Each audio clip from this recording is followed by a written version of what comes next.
अब तो मैं देखो कुछ इशू है। Recording is of. अब हो रही है। अब हो रही है। चलो। सो मेरा सी वैल्यूएशन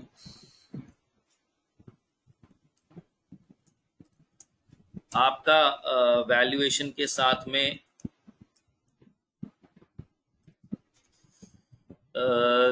यहाँ पे आप डेटाबेसेस डाल सकते हो। ठीक है, और उसने आपने डाला है जैसे financial modelling sir it is necessary to write summary या Akanksha unless and until you write I am an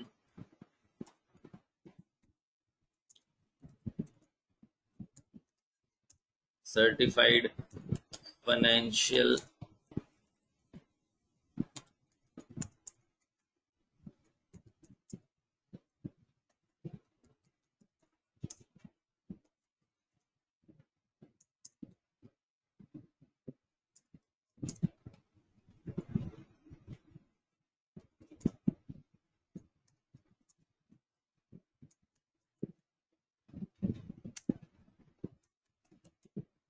ठीक है जी, ये अपने आप में सब कुछ एक्सप्लेन कर देता है।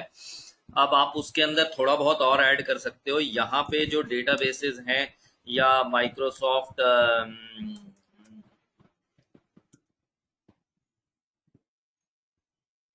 सर डेटाबेस के लिए तो बस एक वो ब्रीफ इंट्रोडक्शन ही है, ज्यादा से ज्यादा यूट्यूब ट्यूटोरियल देखा होगा एक तो। हाँ ठीक है, वो बहुत है। डेटाबेसेस के केस में डेटाबेसेस एक्चुअली क्या होता है कि आपको एक बार के लिए हैंड्स ऑन एक्सपीरियंस नहीं भी है ना, तो अगर आप मेंशन करते हो तो वो थोड़ा आपका एक प्लस पॉइंट हो जाता है। And another factor what we do from the database. अब जैसे अगर मैं आपसे ये कहूँ कि databases are actually source of information. अगर if you want a research, if you are looking for some some type of information for a company, then everything you will get, not only financials he not only financial ही नहीं हमें चाहिए होते, lot of other Mar- market data, market analysis. हाँ market. देखो, market information को आप जिस तरह से देखते हैं वो वैल्यूएशन का पार्ट होता है। हमें जो भी डेटाबेस से इंफॉर्मेशन चाहिए ना, वो डेटाबेस से हमें इंफॉर्मेशन चाहिए होती है उनके मल्टीपल्स क्या है, समझ रहे हो। तो basically price to earning, EV by beta, अगर आपको उनका पीयर सेट ढूंढना है तो आप हर जगह, जैसे पीयर सेट के लिए मुझे कई कंपनीज की जरूरत है। अब मेरे को अब मैं एग्जांपल दे रहा हूँ, स्क्रीनर मेंशन करने के लिए नहीं है, वैसे ये डेटाबेस है पर ये ओपन हाउस डेटाबेस है। अगर आप कोई भी कंपनी, सपोज आप भारतीय एयरटेल ले लीजिए,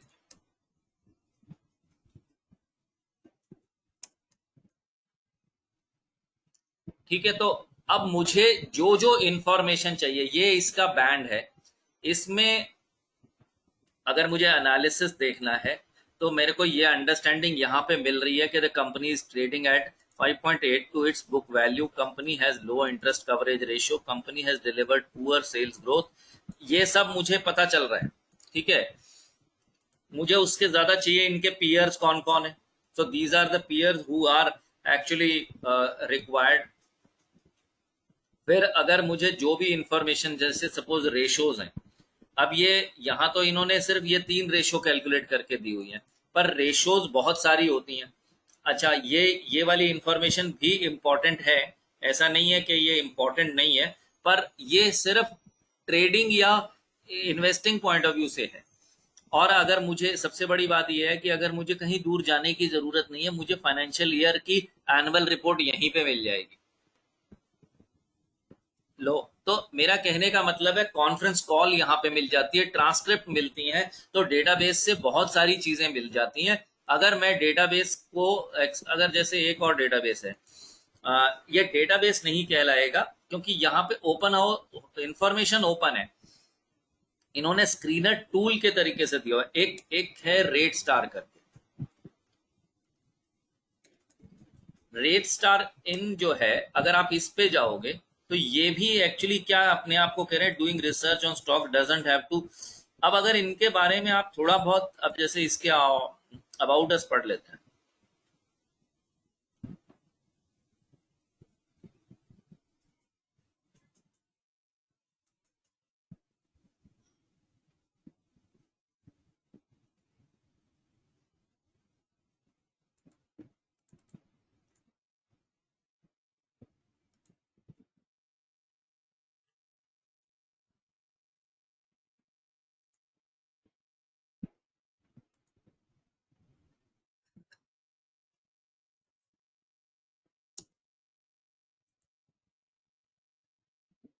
क्या हो गया भाई, इतना क्यों परेशान कर रहा है?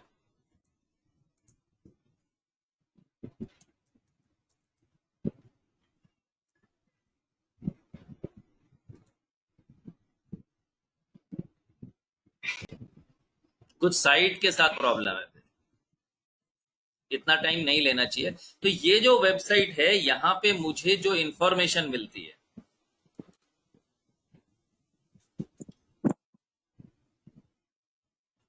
इस साइट में कुछ प्रॉब्लम है, कोई नहीं। तो मेरा कहना ये है कि अगर मान लो स्क्रीनर है, तो यहाँ पे आपके पास में बहुत सारी इंफॉर्मेशन है जो आपको किसी भी कंपनी के एनालिसिस के लिए रिक्वायर्ड है। तो डेटाबेसेस में इसलिए मेंशन करना चाहता हूं, अगर if I won't tell about the exposure to database, then अगर somebody has exposure to will have an advantage over your candidature। तो इसलिए हमेशा अपने में, और वैसे भी कोई आपसे कोई सवाल पूछेगा तो वो सवाल पूछेगा कि डेटाबेस से क्या मिलता है, डेटाबेस क्यों चाहिए हमें, ठीक है। और ज्यादा से ज्यादा अगर आपने ट्यूटोरियल देखा है तो जैसे ब्लूमबर्ग है, ब्लूमबर्ग के केस में क्या होता है कि उनका अपना एक पर्टिकुलर स्क्रीन है।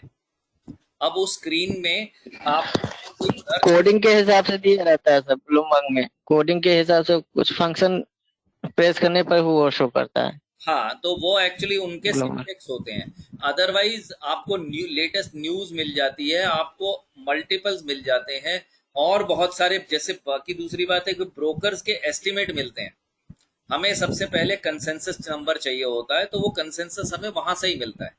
समझ रहे हो मेरी बात को? तो इसलिए इम्पोर्टेंट है। दूसरी चीज, but we rarely have any exposure to database, it is just that, see Akanksha, the point here is, अगर आप यूट्यूब पे जाके एक बार जब तक डेटाबेस के बारे में समझोगे नहीं,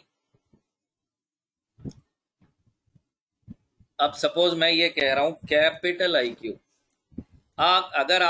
अगर मैंने आपसे बात की कि capital IQ course dashboard part 2 merger market, ये इनके वो बने हुए हैं, ठीक है, इंट्रोडक्शन टू दिस। आप 5-6 वीडियो देखोगे तो Welcome to my आपको gully. समझ में आने You लगेगा। must be wondering, is it a gully boy scene or not? No, this is my birthplace. This is तो जरा मैं आपको एक्चुअली एक कंपनी का नाम डालने के बाद सारी इंफॉर्मेशन कंपनी के बारे में मिल जाती है, जो कि रेडीली अवेलेबल है। तो that is what it's very very important. और अगर आपको कल ट्यूटोरियल देखने के बाद आप टर्मिनल पे बैठोगे, तो then you will be able to actually correlate what is required. बहुत बार क्या होता है कि आपको, मान लो मैं आपको एक छोटा सा एग्जांपल देता हूँ, ये तो चल ही नहीं रही है साइट, आज कुछ प्रॉब्लम है इसमें।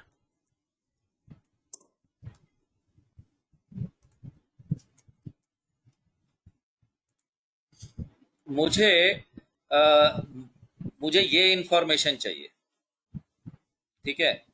ये इंफॉर्मेशन जो है मुझे यहाँ से मिल गई। अब इसके अंदर मेरे लिए क्या क्या इंपॉर्टेंट है, मुझे प्राइस टू अर्निंग चाहिए, ईवी बाय एबिटा मिल गया, book value of a share मिल गई, closing price to book value मिल रहा है, पे आउट रेशो मुझे अभी नहीं चाहिए, मुझे ये सब चीज़ें नहीं चाहिए, मुझे मार्केट कैप मिल गई। तो ये इंफॉर्मेशन मेरे को ढूंढ के क्रिएट करने में जितना टाइम लगेगा, उससे बेटर है कि मैं एक डेटाबेस में जाऊं, और डेटाबेस में जाकर ये सारी इंफॉर्मेशन लेकर, अब मुझे क्या चाहिए, मुझे ये सब नंबर चाहिए भारती के, ये शायद ये एक्सपोर्ट टू उसमें भी हो जाता है, एक्सपोर्ट टू एक्सेल कर लेते हैं।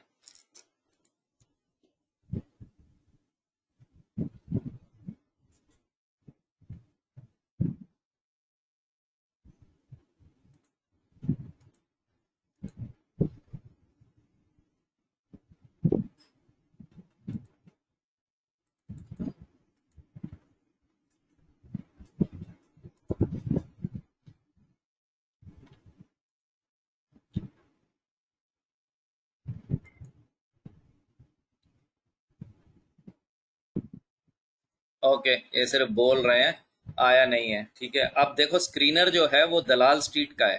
ठीक है, तो दलाल स्ट्रीट के पास बहुत सारे इंफॉर्मेशन है, जो इंफॉर्मेशन हमें रिक्वायर्ड होती है। अब मुझे क्या चाहिए, मुझे चाहिए कि ये वाली इंफॉर्मेशन, तो मैं इसको कोशिश करता हूँ कि शायद एक्सेल में चली जाए।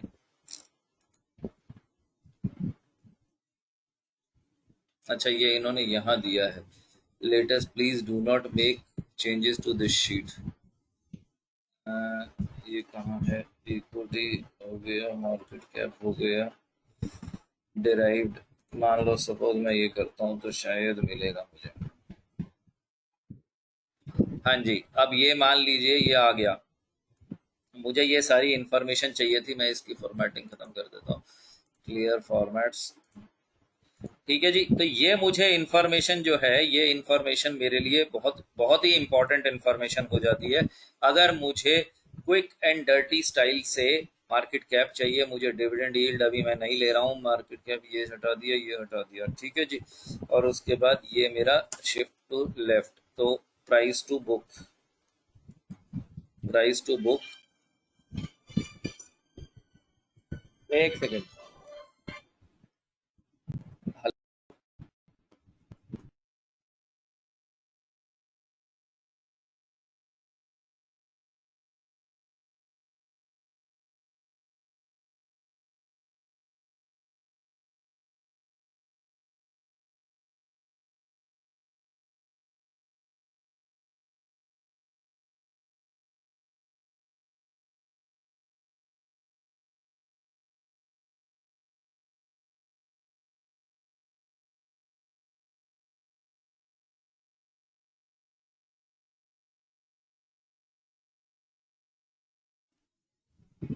तो सो अब जैसे मुझको, मेरे को ये पे आउट रेशियो भी नहीं चाहिए,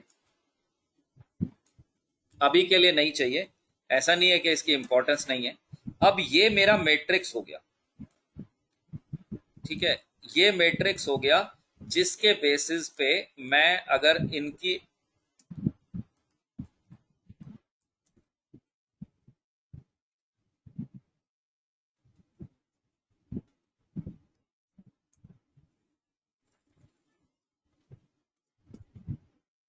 ठीक है जी, अब मेरे को क्या करना है, ये मेरी, मुझे आज की डेट में मैं वैल्यू करना चाहता हूं, सपोज वोडाफोन आइडिया को तो नहीं कर रहा, पर इसका पीयर सेट जो है वो बहुत ज्यादा हेल्पफुल नहीं है। समझ रहे हो, तेजस नेटवर्क है या ऑन मोबाइल है, कुछ भी निकल के आ जा रहा है। अब मेरे को अगर इनकी वैल्यूएशन करनी, ये मेरे लिए बहुत अजीब सा नंबर है, तो मैं इस नंबर को डिलीट कर दूंगा। तो इसकी एवरेज जो है वो प्राइस टू बुक वैल्यू जो आ रही है वो आ रही है 3.6। अब मुझे ये चीज पता चल रही है कि वोडाफोन आइडिया की वैल्यू जो है वो नेगेटिव में है और शेयर प्राइस इतना है। तो यानी कि ये अगर ये वैल्यू बाई चांस कभी पॉजिटिव हो जाए, अगर ये हो जाए, तो मेरे को वोडाफोन की वैल्यू करने के लिए मैं पीयर एवरेज यूज कर सकता हूँ। ठीक है, दूसरी चीज ये है कि ये नंबर, इनके रिजल्ट्स पिछले साल इन्होंने लॉस पोस्ट किया है, तो मैं इसको भी एक बार के लिए छोड़ देता हूं। तो अगर आप इस स्पेस में देखोगे तो जनरली 38 के आसपास कर रहे हैं। अब मैंने यहाँ इसके अंदर अर्निंग्स नहीं ली हुई है। ठीक है, भारतीय एयरटेल की, मुझे अगर मैं जून की बात करूं तो ईपीएस आ रही है 0.52, और अगर मैं 0.52 के हिसाब से चलूं, ये क्वार्टरली है क्या, I think it is quarterly, sorry. हाँ जी, तो ये पिछले साल की है और ये ट्रेलिंग की है, तो ट्रेलिंग के हिसाब से टू टू आ रहा है। अब अगर 2.06, पर अगर आप पिछले कई सालों में देखोगे तो इनकी जो वैल्यूएशन थी वो तकरीबन तकरीबन, ये पिछले 10 साल में अगर मैं देखूं तो एवरेज वैल्यू आ रही होगी 11 10 एक के आसपास। तो अगर एक 10 अगर मेरा ईपीएस है और मेरी एवरेज जो वैल्यू है वो, तो मेरे को एक्चुअल में 381 जो है इस कंपनी की वैल्यू होनी चाहिए। अब अगर मैं एबिडा ले लूं, इसका एबिडा मेरा यहाँ पे है, ये ऑपरेटिंग प्रॉफिट है ये, और एबिडा के अंदर मुझे डेप्रिसिएशन ऐड करना है, और तो ये हो गया, तो यानी कि 78,000 के आसपास इसकी वैल्यू आ रही है। तो 78,000 into this and then I will take out, deduct कर दूंगा मैं इसमें से, ये आ गई मेरी एंटरप्राइज वैल्यू। और अगर मैं इस बोरोइंग्स में से 1,62,000 अगर बाहर निकाल दूं तो मेरे इसके हिसाब से भी ये एक्चुअली टेलीकॉम स्पेस की हालत ही इतनी खराब है कि ये कितना है, 1,62,000 है क्या? हाँ, 1,62,000 है। ठीक है, तो इसमें से मैंने डेट को निकाल दिया, तो इतनी मार्केट कैप होनी चाहिए। अब आज की डेट में इसकी मार्केट कैप कितनी आ रही है? इसकी मार्केट कैप आ रही है भाई मेरे 34,714। ये करोड़ में है, ये वैल्यू किस वैल्यू में है? ये थोड़ा नंबर्स को थोड़ा देखने की जरूरत है, ये भी फिगर्स करोड़ में। तो मेरा कहने का मतलब है कि अगर आप इसके साथ कंपेयर करोगे तो एक्चुअल में जो मार्केट कैप इसकी आनी चाहिए 4 times market cap, 4 times potential हो सकता है इस स्टॉक का। तो बेसिकली मुझे जब तक ये इंफॉर्मेशन, ये वाली इंफॉर्मेशन जो है मुझे डेटाबेस से मिलती है, जिसके बेसिस पर मैं अपनी रिलेटिव वैल्यूएशन करने के लिए वो करता हूं। अब अगर डेटाबेस के अंदर मुझे वैक मिल जाती है, ठीक है, वैक मिल जाती है, वैक के कंपोनेंट्स मिल जाते हैं, मुझे बार बार जैसे बीटा मिल जाएगा, इक्विटी रिस्क प्रीमियम मिल जाएगा। तो ये सारी इंफॉर्मेशन जो है ना, ये सारी की सारी इंफॉर्मेशन डेटाबेसेस में मिलती है, और इसीलिए मुझे डेटाबेस हैंडी होता है। अगर कोई पूछे मुझे कि भारती की वैक क्या होनी चाहिए, तो मुझे कहीं जाने की जरूरत नहीं, I will go there and just calculate. इसीलिए डेटाबेसेस जो है वो सब्सक्रिप्शन बेस्ड होते हैं। हेलो हाँ बताइए रहमान साहब। सर, तो वो इंटरव्यूअर जो है तो वो डेटाबेस के बारे में क्या पूछेगा? पार्टिकुलरली क्वेश्चंस किस तरह का पूछेगा? मैं आपसे पूछ तो रहा हूँ कि why do you need a database, आप बताओ क्यों चाहिए आपको database? Because it is a source of information and we take easily information from this database. ठीक है, तो आप एक बात बताओ, आपको अगर मान लीजिए तो इसी तरह की इंफॉर्मेशन वो आपसे पूछेगा ना। इस तरह का नहीं ना पूछेगा कि टर्मिनल क्या होता है, टर्मिनल कब क्यों यूज किया जाता है ब्लूमबर्ग में, या फिर ये डाटा कहाँ पे मुझे मिल जाएगा, इस तरह का नहीं ना पूछेगा अगर इस तरीके का भी कि पूछेगा, सुनो मेरी बात, एक्चुअली बात ये है कि अगर आप डेटाबेस की बात करोगे, अब मेरी रिस्ट्रिक्शन है, मैं करूं क्या? अच्छा, 5 मिनट के लिए अगर मैं रिकॉर्डिंग ऑफ कर दूं और उसके बाद मैं आप रिकॉर्डिंग स्टार्ट करूं तो चलेगा? हाँ जी सर, लेकिन अभी फजलूर कॉल से हट गया तो हाँ जी, आप रिकॉर्डिंग ऑफ कर दीजिए, कोई प्रॉब्लम नहीं, लेकिन अभी फजलूर कॉल से हट गया तो मेन क्वेश्चन उसी का था। कोई बात नहीं, कोई बात नहीं, मैं अभी कर रहा हूँ, एक सेकंड। ओके।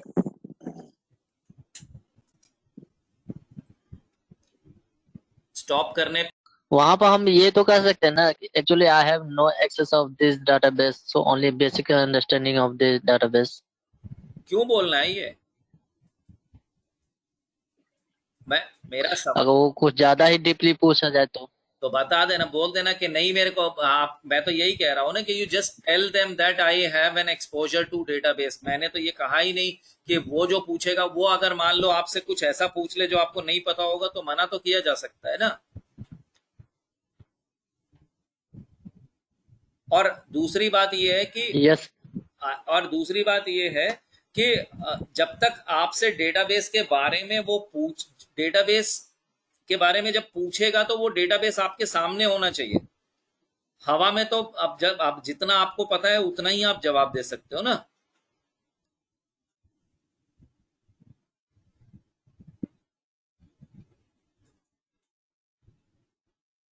देखो भाई, अगर आप अपने डेटाबेस के बारे में नहीं बताओगे तो आप दूसरे लोगों से कंपैरिजन में पीछे रह जाओगे, और अगर आप डेटाबेस को मेंशन कर दोगे तो आपको मैं बोल तो रहा हूं कि आपसे पूछ ले कि why do you use database for conference calls, for transcripts I generally use for transcript to get consensus numbers, to know about information related to company. अगर कोई पर्टिकुलर चीज पूछ ले तो वो मैं आपको बता सकता हूँ, हाँ वैक आपको क्या मिलेगा, बीटा मिल जाएगा। अच्छा वो सवाल ये हो सकता है कि बीटा लीवर्ड होगा कि अनलीवर्ड होगा, वो सब सवाल मैं समझ सकता हूँ, पर वो आपको सारी इंफॉर्मेशन वहां से मिल रही है। ठीक है, मुझे टारगेट प्राइस मिल जाता है। अब मुझे ये देखना है कि टारगेट प्राइस मिल गया, कंसेंसस नंबर मिल गया, मेरे को मॉडल को इनलाइन करने के लिए कंसेंसस नंबर चाहिए। तो सभी एनालिस्ट डेटाबेस से ही ये इंफॉर्मेशन लेंगे। सर अभी रिकॉर्डिंग स्टार्ट कर दो सर। कर दिया है मैंने उसका तो यूज है नहीं ना। ठीक है सर, ठीक है। ठीक है ना, मैंने रिकॉर्डिंग स्टार्ट कर दी है। और इसलिए मेरा कहना है कि आप एक बार थोड़ा इन डेटाबेसेस के ट्यूटोरियल्स को देखोगे तो you will get to know कि अब जैसे ये कैपाईक्यू में स्क्रीनिंग कैसे होती है। अब मैं आपको एक बात पूछता हूँ, अगर मैं आपसे ये कहूँ कि I want a list of companies which are having a market cap more than 500 million and particularly in one geography with who has generated continuous or distributed continuous dividend over last 5 years। तो ये query मैं as a जिस तरह से database में डालकर screener की तरह कंडीशंस लगाऊंगा और फिल्टर करके मेरे को एक लिस्ट मिल जाएगी। तो ये एक डेटाबेस का वो है। अमन आप कह सकते हो ना कि मैंने स्क्रीनिंग के लिए यूज करता हूं मैं। तो बहुत सारी चीजों के लिए डेटाबेस का मतलब ही यही है। अगर आपको कोई इंफॉर्मेशन चाहिए तो न्यूज क्या है, वो भी तो एक डेटाबेस ही है ना। आप किसी न्यूज को पढ़ रहे हो तो वो न्यूज आपको क्या बताना चाह रही है, यही तो बता रही है ना कि भाई ये इंफॉर्मेशन आपको कहां से मिलेगी। हाँ जी, और बताओ। हेलो बोलिए। सर, ये कॉस्ट ऑफ इक्विटी जो होता है, हाँ हाँ, ये हम स्टैंडर्ड ही लेंगे, सब कंपनी के लिए सेम हो जाएगा तो कॉस्ट ऑफ इक्विटी। नहीं जैसे सर आरएफ जो होता है रिस्क फ्री, वो एज ए 10 ईयर ट्रेजेबल लिया जाएगा। सॉरी, आरएफ जो होता है रिस्क फ्री, वो 10 ईयर ट्रेजेबल रेट लिया जाएगा। हाँ फिर उसके बाद मार्केट रिटर्न जो होता है आरएम, वो भी तो एक तरीके से स्टॉक मार्केट से ही मिल जाएगा मुझे, वो भी स्टॉक मार्केट के बेसिस पर ही मिल रहा है, ठीक है, जो कि स्टैंडर्ड है सबके लिए। ठीक है, वो भी स्टैंडर्ड ही है। हाँ और तो जब आरएम और आरएफ मिल ही गया तो फिर तो कॉस्ट ऑफ इक्विटी सबके लिए सेम ही हो जाएगा ना। नहीं, कॉस्ट ऑफ इक्विटी कैसे सर? हाँ, आप एक बात बताओ मेरे को। वही तो। हाँ, मैं आप कॉस्ट ऑफ इक्विटी कैसे कैलकुलेट करते हैं? आरएफ माइनस बीटा, एक minute, RF minus RF. RF minus क्यों करेंगे भाई? तभी तो निकलेगा ना सर देखो देखो भाई, बात समझ। Cost of. नहीं, कॉस्ट ऑफ इक्विटी के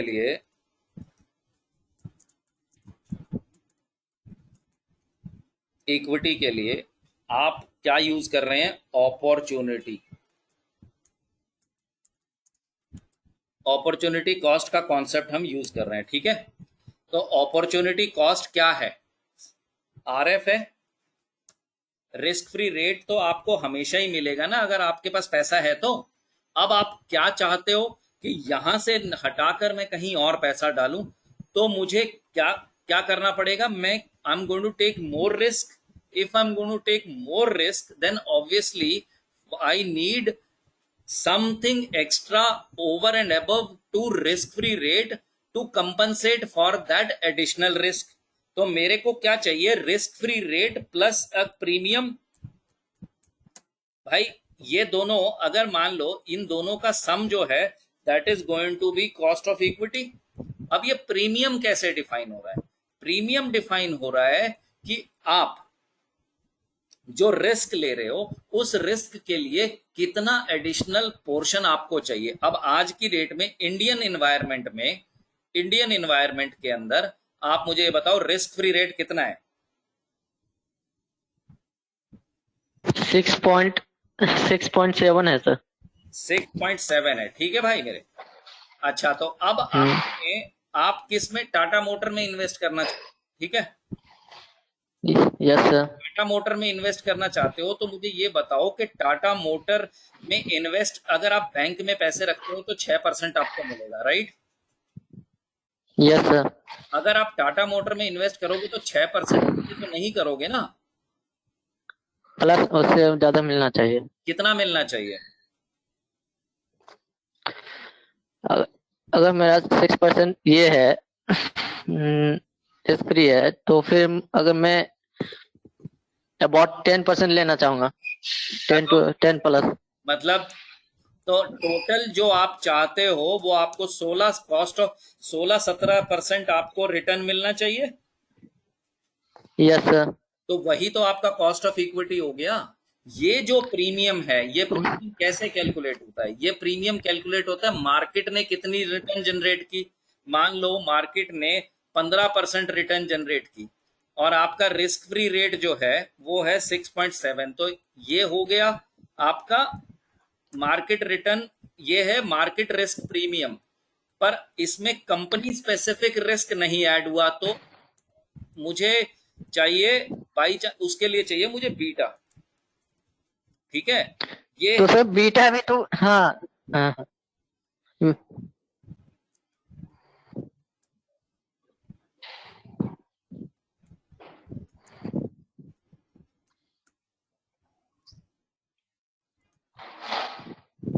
हाँ जी, ये मैंने आपके सामने ये नंबर निकाले हैं। अब आप इस बात को समझो कि अगर मेरे को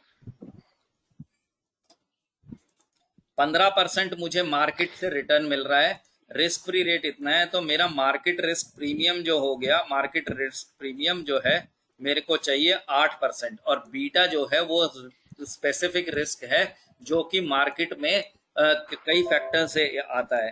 तो अगर मैं ये कहूं कि आपने ये दोनों मल्टीप्लाई करके, ये फॉर्मूला है, ये कैपएम करके है, तो आपने जो ये निकाला तो ये इस तरीके से आपकी कॉस्ट ऑफ इक्विटी निकलती है।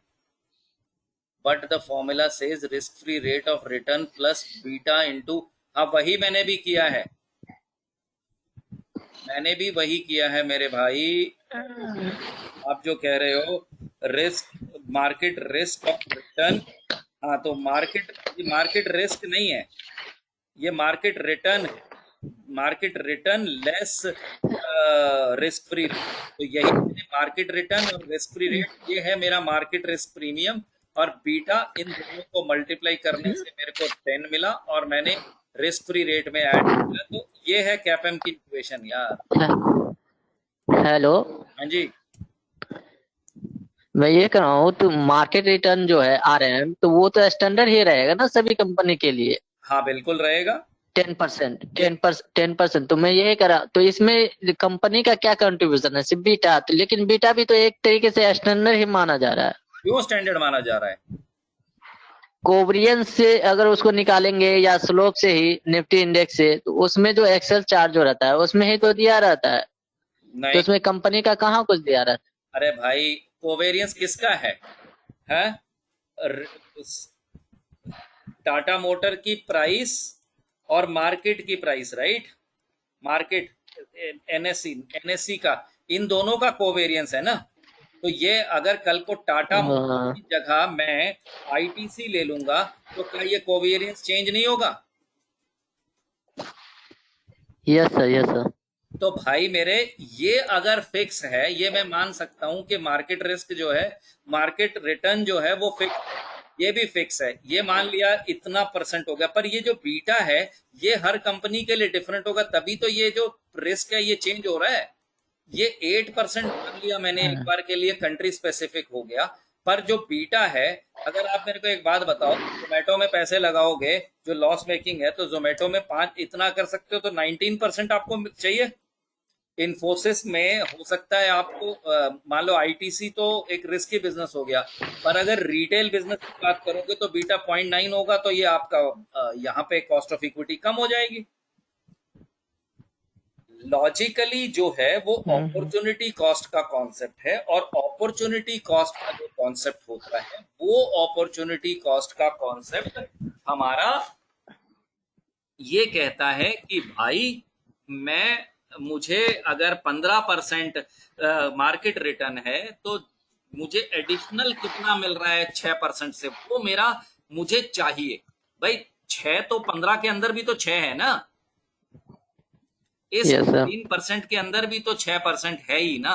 अगर किसी ने मार्केट में पैसा लगाया तो यहां से निकाला तभी निकाला, तो डिफरेंशियल जो है वो मेरा एक बार के लिए मार्केट में पैसा लगाने का या शेयर्स में पैसा लगाने का प्रीमियम है, इसीलिए इसको मार्केट रिस्क प्रीमियम बोलते हैं। अच्छा सर, ये रिस्क फ्री रेट है वो 10 ईयर ट्रेजेबल रेट के बेसिस पर ही क्यों कंसीडर करते हैं? 20 ईयर के बेसिस पर नहीं, 30 ईयर के बेसिस पर क्यों नहीं? हाँ सब, अब मेरी बात सुनो, जब आप कहते हो ना रिस्क फ्री रेट, आप अपना जो ये हमने इमार्टिकस की जो बुक्स दी हुई हैं, इस बुक्स में पढ़ोगे तो जो ये रिस्क फ्री रेट हम डिसाइड करते हैं वो डिसाइड करते हैं टेन्योर के बेसिस पे। अगर आप अपने मॉडल में फोरकास्ट कर रहे हो 5 साल का, तो आप 5 साल का टेन्योर का रिस्क फ्री रेट ले लो। अगर आप 10 साल का कर रहे हो तो 10 साल का ले लो। तो जितने साल का फोरकास्ट आप कर रहे हो उतने साल का फोरकास्ट के अकॉर्डिंगली आपको रिस्क फ्री रेट लेना चाहिए। या फिर ऐसे हो सकता है कि एवरी 10 ईयर के बाद मॉर्गेज रेट, नहीं नहीं नहीं नहीं, इन्फ्लेशन रेट चेंज हो जाता है, इसी वो वजह नहीं होता।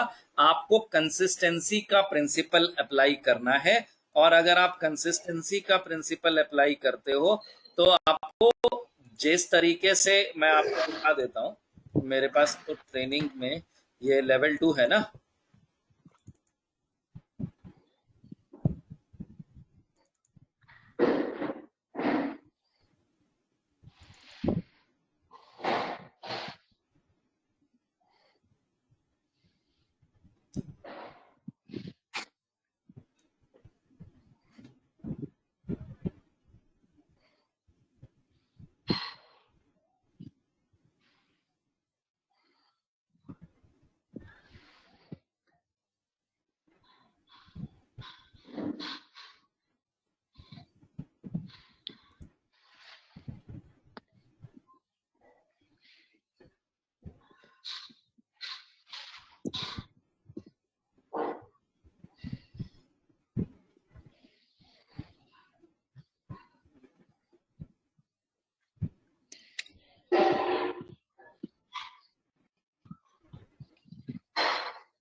रिटर्न ऑन मार्केट पोर्टफोलियो, अगर आप इसको देखोगे तो देखो, और ये है return on market portfolio less risk free rate. अब जहां तक बात आ जाती है, इसके बाद चलते हुए आप यहाँ जो है कैपम में कॉस्ट ऑफ इक्विटी के लिए मुझे रिस्क फ्री रेट की बात करनी है, तो रिस्क फ्री रेट जो है ये रहा। So risk-free rate is a concept, basically building block. Once risk-free rate is determined, expected return on this relative to compensate the holder of risky investment conditions. Low default risk, two main conditions, and then risk. This is free rate on zero coupon bond. Theoretically, free rate for the 1 year zero coupon, 2 year zero coupon. Now risk-free rate, practice of speaking, substantial uncertainty, market risk premium. Using a long-term government rate as the risk-free rate on all the cash flows in long-term analysis will yield a close approximation of true value, but short-term analysis it is entirely appropriate to use a short-term government security rate for the security rate as a timing के हिसाब से। अगर आपकी जो long term की बात करते हैं 10 इयर्स को, पहले हम जब when I started my career at that point of time we use to take 30 years का ट्रेजरी, ठीक है। सो 10 year ट्रेजरी बॉन्ड और treasury yield represent a good enough period to be considered as a long term investment horizon, so that is why we take that. ठीक है रहमान साहब। इसका reason ये हुआ कि लॉन्ग टर्म के पर्सपेक्टिव की वजह से ज्यादा 10 ईयर। हाँ जी, 10 year 10 भी ले सकते हो, 20 भी ले सकते हो, पर हम इसको ज्यादातर मैप करते हैं अपने मॉडल में फ्री कैश फ्लो का जो एक्सप्लिसिट पीरियड है। अगर आपने 5-10 साल, 10 साल एक्चुअली लॉन्ग टर्म के हिसाब से पूरा हो जाता है। 20 भी ले सकते हो, 25 भी ले, 30 भी ले सकते हो, ठीक है। और अगर शॉर्ट टर्म लेकिन की बात करो तो छोटा भी ले सकते हो।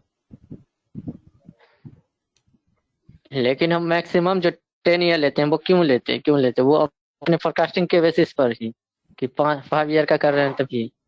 ज्यादातर तो हम एक्चुअली मैप करना चाहते हैं अपने कैश फ्लोज जो हमने फोरकास्ट किए हैं, और उसी के बेसिस पे होता है। तो 10 year की जगह आप 20 year भी ले सकते हो, कोई रिस्ट्रिक्शन नहीं है। पर टाइमिंग के लॉन्ग एक्चुअली लॉन्गेविटी के पॉइंट ऑफ व्यू से हम इसको लेते सर तो इंटरव्यूअर जब पूछेगा कि क्यों लेते हैं लॉन्ग टर्म के लिए, क्यों 10 ईयर का ही क्यों लेते हैं हम, हैं। अरे क्या वजह है? 10 year represent the period for long term horizon. ये है ना bond, the risk free rate is the rate on zero coupon government bond matching the time horizon of cash flow being analysed.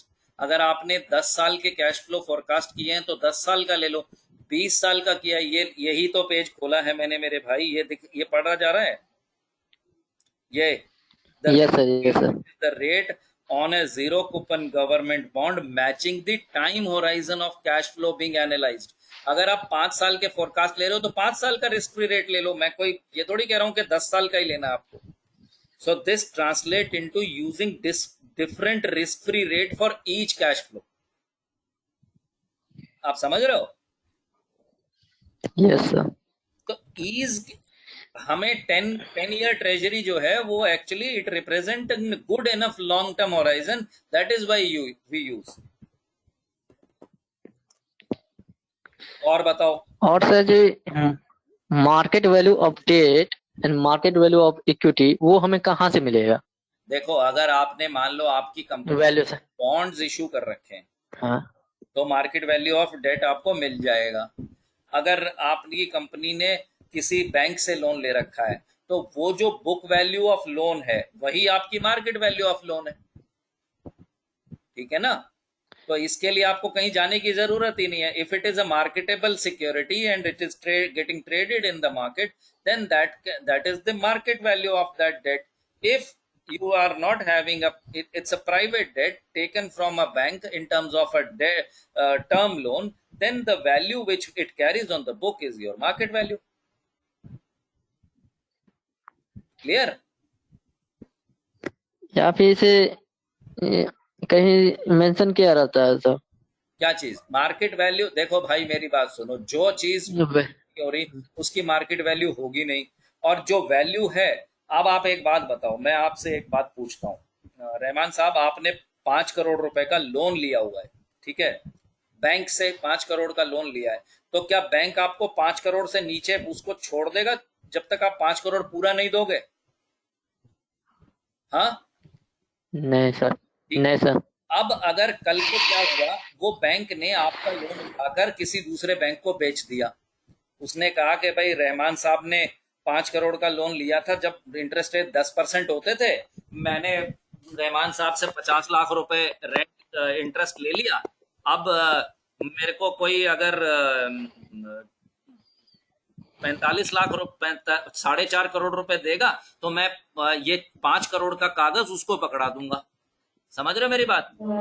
तो होगा क्या कि अगला जो इंसान मान लो किसी और दूसरे बैंक से, वो तो आपसे 5 ही करोड़ वसूल करेगा ना, वो थोड़ी कहेगा कि मेरे को 4.5 करोड़ मिले हैं तो मैं 4.5 करोड़ के बदले में मुझे 5 करोड़ मत दो। उसको फायदा तो तभी होगा ना जब वो 4.5 के बदले में 5 करोड़ कमाएगा। तो इसलिए जिन जो जो चीजें ट्रेड नहीं होती हैं पर उनकी वैल्यू, जो वैल्यू बुक्स में है वही मार्केट वैल्यू कहलाएगी। क्लियर? तो सर ये वैल्यू कहाँ पर दिया जाता है, कहाँ दिया जाता है? भाई कंपनी के शेयर्स पे है। वैल्यू ऑफ डेट ले लो, वही आपकी मार्केट वैल्यू है। Book value of debt, book value of debt. book value of debt is equal to book market value of debt, because in a condition where debt is not getting traded. तो sir ये किस year का लेंगे हम? हाँ हाँ, वो किस ईयर का सर? आउटस्टैंडिंग लोन तो आउटस्टैंडिंग ही है, वो किस लेटेस्ट साल में जो आउटस्टैंडिंग है वही रहेगा। अब एक बात बताओ, आपने 5 करोड़ का लोन लिया और 3 करोड़ चुका दिया, तो 2 करोड़ लोगे या 5 करोड़ लोगे? बताओ। अगर आप, फिर से बताना सर। मैं कह रहा हूं, आपने मान लो आपने 5 करोड़ का लोन लिया, 5 साल पहले लिया, 3 करोड़ रुपए का लोन चुका दिया, तो उसके बाद आज की डेट में आपको जो डेट की वैल्यू है वो 2 करोड़ होगी कि 5 करोड़ होगी? 2 करोड़ सर। तो फिर वही कह रहा हूं कि outstanding value of debt is equal to the market value of the debt. तो सर ये एवरी ईयर घटता जाएगा ना, तो फिर इसका डेट जो है घटता जाएगा, तो इसके हिसाब से तो वैक निकालने के लिए कॉस्ट ऑफ डेट जो वैक निकालेंगे, तो उसमें तो कैसे होगा फिर? कैसे कंसीडर करेंगे? एक बात बताओ, इंटरनेट चला गया। हेलो।